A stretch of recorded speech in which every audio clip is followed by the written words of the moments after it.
Bonjour à tous, on m'a envoyé une question aujourd'hui par email et cette question c'est on s'engueule pour tout et pour rien. Comment faire pour que ça s'arrête? Alors, la majorité des gens vous diront peut-être que c'est un problème de mauvaise communication, il faut être plus à l'écoute, plus comme ci, plus comme ça. Finalement, je crois que on peut effacer tous ces conseils et on peut se concentrer sur deux conseils qui, à mon avis, sont bien plus importants par rapport à ça.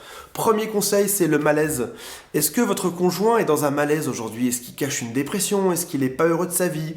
Est-ce qu'il se sert de vous, par exemple, comme d'un punching ball? Est-ce que quand vous arrivez, il a des frustrations dans la vie et le matin, il vous voit et il déverse tout son stress sur vous? Tout ce qu'il y a dans la vie, ce sera sur vous. Est-ce que déjà, vous êtes dans l'une de ces positions ou pas?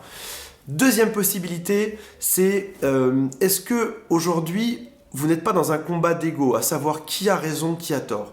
Ça, on le retrouve souvent dans beaucoup de couples. C'est je pense que j'ai raison sur tel point et je vais aller me battre pour démontrer la chose jusqu'au bout. Que ce soit n'importe quoi, que ce soit le nombre de bouteilles d'eau qu'il faut jeter dans le couple, que ce soit comment élever les enfants, que ce soit où est-ce qu'il faut sortir. Est-ce que vous n'êtes pas dans un combat d'ego? Soit les deux veulent avoir raison et dans ce cas-là ils se battent pour avoir toujours raison l'un et l'autre et ça crée forcément toujours des disputes, soit l'un tolère les choses de l'autre et d'un coup il en a marre et il vient montrer qu'il n'en peut plus. Donc pense à ces deux choses.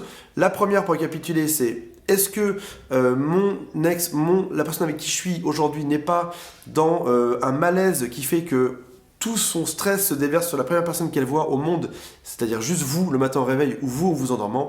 Et deuxième possibilité, c'est est-ce que vous n'êtes pas dans un combat d'ego, à savoir est-ce que j'ai raison, est-ce que l'autre a raison, pourquoi est-ce que l'autre ne me laisse pas avoir raison? Si on est dans la deuxième hypothèse, celle où on est dans un combat d'ego, et ben écoutez, il y a une chose qui est très simple, c'est à un moment donné de faire un point, de dire voilà, écoute, sur tel sujet, on se dispute très souvent, tu penses comme si, je pense comme tout ça, je te propose qu'on trouve ensemble une troisième voie de le faire.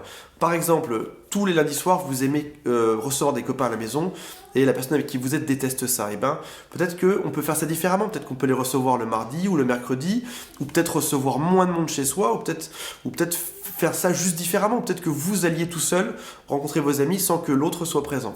Donc voilà, à vous d'inventer toute votre nouvelle manière d'être en couple, faites quelque chose à deux, ne restez pas chacun sur vos positions, mais essayez de trouver des nouvelles manières de créer quelque chose ensemble.